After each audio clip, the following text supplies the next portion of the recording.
Partai Demokrasi Indonesia Perjuangan, PDIP, menegaskan, gugatan terhadap Komisi Pemilihan Umum, KPU, ke Pengadilan Tata Usaha Negara, PT UN, Jakarta Timur, prosesnya terus berjalan.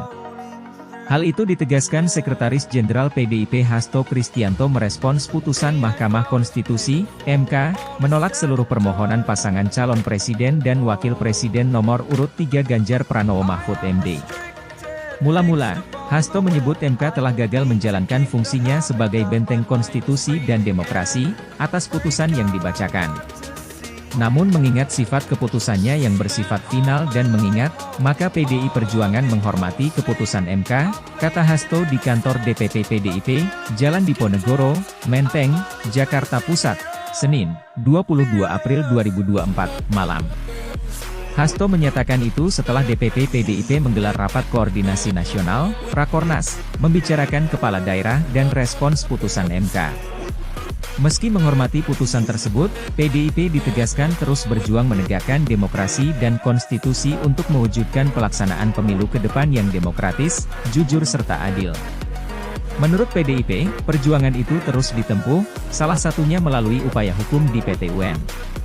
Adapun PDIP sudah menggugat KPU ke PT UN atas dugaan telah melakukan perbuatan melawan hukum dalam proses penyelenggaraan pemilihan presiden, Pilpres, 2024. PDIP berjuang untuk menggunakan setiap ruang hukum termasuk melalui PT UN, tegas Hasto.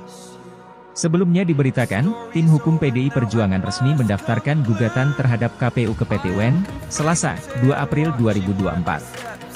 Gugatan ini diajukan karena KPU dianggap telah melakukan perbuatan melawan hukum dalam proses penyelenggaraan Pilpres 2024. Dalam gugatan yang teregistrasi dengan nomor perkara 133G/2024, Tunj itu, PDIP menganggap tindakan KPU menerima pendaftaran Gibran Rakabuming Raka sebagai calon wakil presiden sebagai tindakan perbuatan melawan hukum. Adapun perbuatan melawan hukum yang dimaksudkan dalam gugatan ini adalah berkenaan dengan tindakan KPU sebagai penguasa di bidang penyelenggaraan pemilu karena telah mengenyampingkan syarat usia minimum bagi cawapres, yaitu terhadap saudara Gibran Rakabuming Raka, kata Ketua Tim Hukum PDIP Gayus Lumbun di kantor PT UN, Cakung, Jakarta Timur. Ia menjelaskan, Gibran belum berusia 40 tahun sebagai syarat minimum usia pendaftaran Capres-Cawapres sebagaimana diatur dalam Peraturan KPU Nomor 6 Tahun 2019. Bahkan, ketika KPU menerima Gibran sebagai kandidat Cawapres, lembaga penyelenggara pemilu itu masih memberlakukan Peraturan KPU Nomor 19 Tahun 2023 yang juga mengatur tentang syarat usia Capres dan Cawapres yang menyatakan bahwa usia minimal bagi Capres dan Cawapres adalah 40 tahun.